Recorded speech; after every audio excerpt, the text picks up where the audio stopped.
oji egba mi akọ tanya tohere akọfianu mi cho health team togbo alo mental health and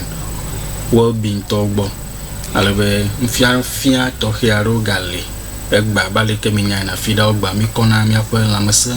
mfia ovevie to mi akọ la susuma la mese nya oko efia na mi le Tosh FM Tosh TV avala oji alebe egba la mi akọ amakpepe le mi adomaika akon mfia vena mi enye Mr. Jones tagbo enye Ghana Psychological Association member le representative egale Home Municipal Hospital ha ya konfiafia tohe ya kwa benami afimia yiji patala maga kumong popo ya kwa do boblobe mi le sponsorship gym mi le bloma CI mi bloma CI ga ka obe pepede nwa ma vavamu ita makaraji ba hia ba mi aga no blom mo yukata mi ngologbalana mo yukata mi pobona be no pere mi angla mi da uku mi sego manami na mi akọ mi akọ pepere nwa va mi ga tiji ola ba mi ho mi akọ do pola mi ho mi awo mi atosin adoboblo mi akọ do wo mi le plus ube nyi o ka mi agbanre mi anwa mi ho mi aji customers na mi to mi akọ gba pare de mi akọ advert o me ya ta formally crown tere mi an na mi adoje mi akọ ba le ke mi awo akpere mi ano ni unha agbani ke mi asro nchonwa enye depression in men halo blani dolele le nchu ogoma koshira yo alo jingo vai mami pongcho blani dolele vai kake egbela mi alen kude haike jonare nchu oji kon ala bene mi an pede jisila blani doya adena funa nchu ga ko ba magere kra manya be nchu blani dolele dena funa uzane na ma ala be koshira agbona ha ni choko shira gbela enya Father's Day alo mi afofo pa zamiduna asa akọ adunku adabu mi afofo ya tamile mfiafia convena mi nchu kata plus ube mi akọ amak Happy Father's Day la Sunday agbona mi ya tamile mfiafia tohe ya convena mi gbaru ya ta Mr. Jones tagbo wezo yo akpe Happy Father's Day in advance na unto. Akpe mo kwe. Ya fa nyasala kling pola kata miedo Happy Father's Day in advance na mashia mafio. Akpe mo kwe I love. Kami aji patara yi ta. Ma biabe depression among men ya alo blani dolele le nchu ogomeri ne mi gbleri le kemi adem plus ba masia mana asama mamli de. Okay, akpe depression alo blani do anya tefato tele na masiama nyongo princhu pakpa ji de sada no ba blani do alo depression ya le na masiama alo te wana masiama just ba nchu to ha ali ka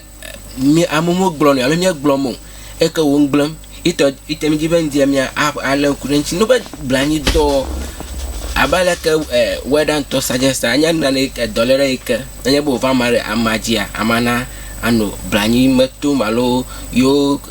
nka jijo papara ka magano ya mamu no na mayo pokpo yo la masasa kun de sharkata ba na basa magaba no na roku male ko jeba jijide o jibi akpole hiha malo agbama majiba ya gaba akpone na ngmo tana ko ale ko tramo how do mi you do po anyi no masia mana ko bang da share magabaji imni even yen ton ngio oduku toto kana ko magaba anya dudum ni alo ma do ma da ku toto yo tanya susuma do nya ikanya ba over ma jana ko ba ma pang ngona da share da la abagbo jona magaba no na te pale ke ojeba wano kana ko ba yuva like na ko ba susuado ko vano tamatum ni alo no vabam ni ke ma pere ya manchu la kan nya tetepatonya ba ojojo nchu ji ala zigadela unlike nyonwo e ka do mai na pe ka ba de sia nchu o gada ba ngwa na pa na ka ma pa ganya ba de na mi enyo motumu iha akpaga to mo report ni alo mo complain na kokochu na nchi ba nyi ayo mo aka na ko bagba no ko no ma kata suggest ba ntu ya na matum afi ovado do fake na akpe adeshi pa ba ntu ya blani do di ba da funa kana ko ba a chidam alo ba to zuna na ikane ba wo lo nkuri nchi ka ba ko ke yon glepa akpaganto eta domda do ma himanya nya ka ugbona ba nchuma favio manya ngmawe ta exactly me fa kika mila menya zumba michuba abanchua na aja na tia asa monasa na no la nyoje ba wa agara mo funa na ma na abuta ma fu chunchu na ma tananya ba na la nyi do ma hi na joy ke mashame branyilam e kan chua ha gibia abanchua 5 you awo nwo tetere dia le gbagba na nya compare to nyongu ke a 5 a de yosusu agblo avo nchuma wo mu wo gwara ba na we ka it to be like anyama week alam anyama gble mama wonyo ahata na koba itabana ba depression do lan chuma eba titin yo ngblam la wonti ala gbagba la ba mo report mo gblomo na ba nchu na ida koji alo ba ipo mental health expert psychologist be apon like I feel ba he's not a man enough manya nchu onyo along ya ke kokoi na aja boy abanchu aja monto na tia atrocienti na tia ala kulenchi abanchu aja na have control over your situations ta na ko mi abanchu mo ni jina pepele nwu ala ko jimi waji pepele no work pere mi anchi nya dollar ngioma ama bi adokwe ne ba mi go ama we blani da matoma ako kamera kala over ho kwa tia akpo da carriage ma agi ngobade you know you aji pepele la kenya to tole nya ba blani donya do ko tin dana but depression na do ko te dana na nyeba na tin ajik pekpare ngi kan hian da support mana nyawa kwe do atadol mo ngi kana ba susu kata ati jojo na ma na jik pekpare ngora pekpare ngi kan hian do mai amari din just an popo i kamera pono ka na akuma gblo ba ni efudam nam do mai amada aklong agbo onklo minyara no ka afaji no ka la kana filma magano na mo akamiting mo wa mota adoba anglam ka do renchu malagbagba okay inke jo fitanya hianu alagbagba na chie ba ya koko ya pungchung ikamitere happy father's day nwa ahia ko ba happy father's day ne gbogbo mala nchoro la nyangi matomole akonya kosa mangi ma ina kono junto pa gba ngi matomola pa ida kayota makoli ole anguma tuk like anguna kama ji jamnu susua kata hujura ye mamman abo expectations so bobo la ni kama shama gijin bade wa wonana eka nana ka won hamala show ya mama chipu jojo mate na complain mara ka ha ta mi wa gramba mi afo fokata lunchu da kata kemi ankosam nanya ba nana dog bada tajinu la kojina le kama matena awonyo mi jeba masha na sagoma ba nanya ba blani do depression ni matuna la pekperang lani kenata koko akpere masia manchi na iba koji ya pekperang lani ita the main reason you can choose topic anya ba abun chumo jina ba yo open up mo jubi aban godi ni yo pekperang ita mi bubludom ndia ba joja kata na sagoma ba depression do ya low blani do agromela ke kanyan chuo pakpaji ya anglama lagbagbe iko jeba na mia awo nya ba jigada na untoka ote pone ba yumo la fire unlike no work do ma himote detect na for depressive symptoms so nchua ata to otenya na ba yumo la fire allo they are going to depression kaman ton tenya na kaka o ignore na symptoms so feel ba I should be strong and of you final document like me o global there's a shoulder you can lean on me akpekperang lanyi kan aten akpo ta isuita wacho ngia topic apanya bancho na sagoma ba instead boy ignore for something so they should rather seek for help no dogu no na miatia akpere unchi okay akpe mi ga global nchuma 5 nchu 5 na vijro afi alo na tere mare nkumi aroje kwa wa okuke o makaji ba ato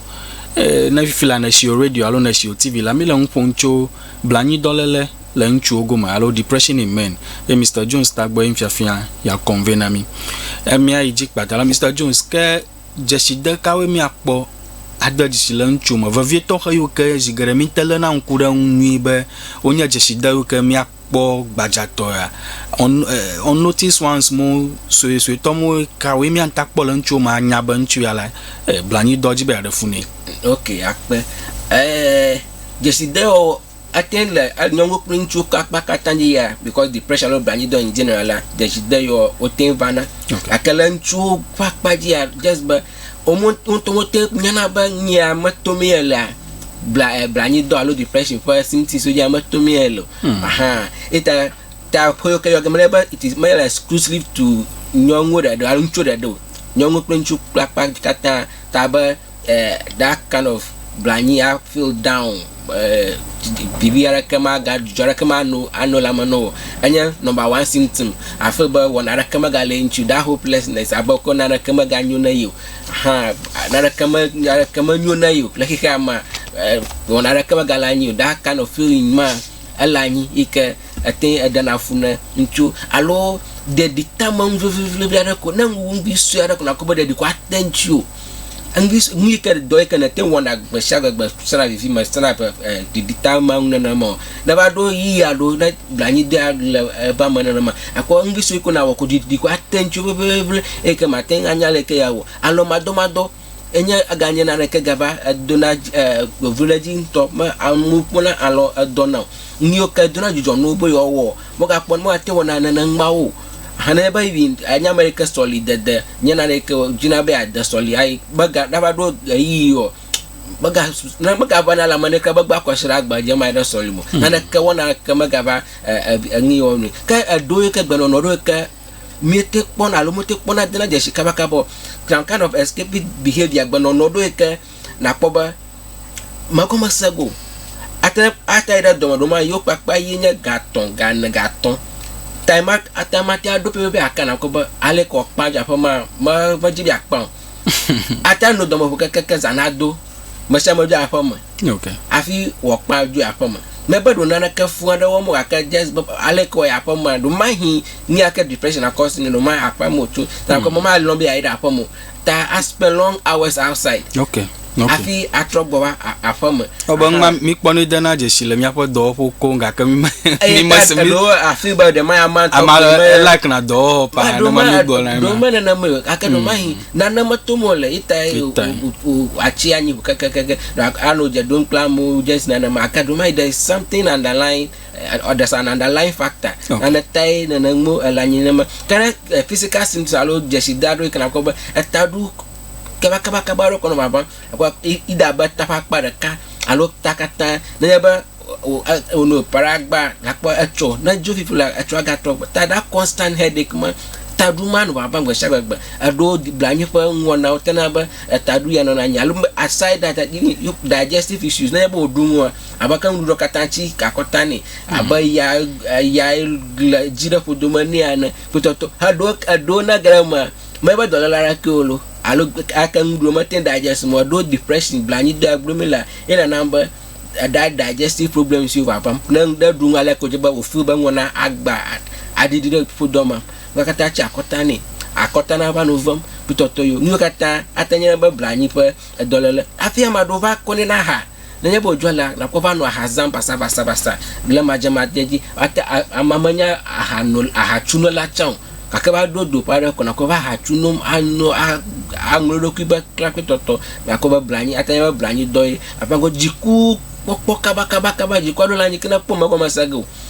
kwa ko jiku ano agbadam I feel bad look like that control na ko ba mashama kala around ko na ma control ka manya anwo nyiminya ne ba control na mo na mo kakaba do yima ko ado the viewers from fa mo control mo de ka mashama kala around it feel so uncomfortable va control na mo ano gbeno no do ma na the view na la chire dia ba ya po na ma ko da dia show an we view okay ta gbeno no you violent behavior so very abusive attack chama spona strong akafe na podashi apo strong aba jiku ado anoma seriously ke magoma esego ado na ba bodo about sexual pleasure otidina I like wote perform na neba blani do wa bana na ma that ni ma adidina jojoma gavano na edokra mani nyino ga crowd I would share aka ma jojoma ga nyino ga na those kind of things so allo the opposite ekeba like aba no so strong amasha me ko po ajebe awona na makwa kple ama hata mo behavior mo oyi naji onwa na ngba kaba ano mistake home like sim doraka mo la aw mistake bo zanglo abanglo roku ngromba sa ko ajoro roku mo susona no cha cha pa do ka anglo mi ba abam pli happy the worst aspect in suicidal ideations ano ko ano adokipa agbada angi ko wa adokipa agbada yo no du bubuna tam nkawe yawo ale abaki baki amachi e ka me la etie ko to ano ngo won kwa kuzo bi ade ye dokipa agbala coffee complain almost every day. I don't complain. I feel ever. The detention na figoji e yepa gym, especially gym. Kongo ya complain so yepa gym, yepa dom. Papa ba mo nyo lanika atin evana. Ta jesidoro ko subo e ke meten bobo. Ta na yaba na ntwana ya kuba jiku avana kaba na ma. Ata a profeda. Jikure sha nya jikudro ado nano la nya ma expect krabo pojiku akave na poko apojiku jona na manchi akpe kamia iji patala nu kawe na blani dolele nchu ogoma kawe na eve papa mi te nkata blaga ofo aka abamie brana anwo sugba ka course ni kaka society na mi oban abantu na aja na tasa taname na mi mo matonkra manyanyako the worst aspect nyaba hikama nyao pakamo va ganya donya kutotoyo na nchula nye gamala ko tukuma no de like hikama kata do na so frustrated now seriously abanchu na so ko gama even the heka na koko plan wa du gwan to kare kamla show like how much people kata already la you are so down tana nang mona la nyina ma do mai ama adora do wana rekamala ashingu manya ba mo agbaja mo lo agbada shada jam ha fika ka do kuma baba mo alo madadamo alo especially so kala ji ka mo ko je wo fika to pressure leje feel ba pressure da leje na ma mona ba tutule je na ma atena ba blani do ya aten vana alo ta flake to maybe yo mo lon da magaba liu babu amalolo da some love person ada my so via the medical so close ni muhotana ba brani doya abadafu happy do ma chukada le dofa do ma yamba gato la chukada na male gbagba ma pouvoir kana mi bo jijora ka ponyo dopo tagbasa bana dofa ka dofa to zu hell ni like muha na ebola na ma ate adana na ngiwe alo ano do me keke ma takpo na do there's no clear nyara kere do ka ma takpo no do pe alo gbagba da sada jake ka ba ya wona ngona na jeje ka mara ka mo gbagba jeje kpomo the shadow won ka gbagba jeje ka on to na fu ba ye dadam nyama mara ka ma kpono la ma ka na won krab ba na wa appreciate ka ma kpomo bochu o ya to nyala wo ya to le wanu konchu kompe ka clean chubu moi hotel anabancho ngiu atenaro jala gbagba anu kompe ka chubu baba pomya to chuoda ngoro woni pa seriously na ngote angieka adanafu ado atanya ba do mahi dolala abubu adalani ekelencha alo diagnose dolala yi dalika anyangi katedrafu amokata lanyika adanafu afimia globa ahazaza gbazaza vivo kutotoyo attending afu loneliness the man I feel so lonely mokatana na ba ni aten avana adanafu na amotanyo ka course na osugbo okay le minute de kape kuma mi apa yi ade majiba na fiami nu kawe nchu antawo na akporo kibe blani doji be adafuna ya nu ka mantawo akporo rokin yang ban te kema agbanya ba nanya ba wala bi jaga mi open na mi atia mi gbonya pa ku na made. That's the very first aspect na blani do panya because when we katele uraka ojiji alo susuma mavuvono gero kuma kana ko doje papla mada do man amada agbonya da eke akparenchu afimi global mi koji lani ta psychologist lani counselor so lani eke wo ha tenga akparenchu tatatere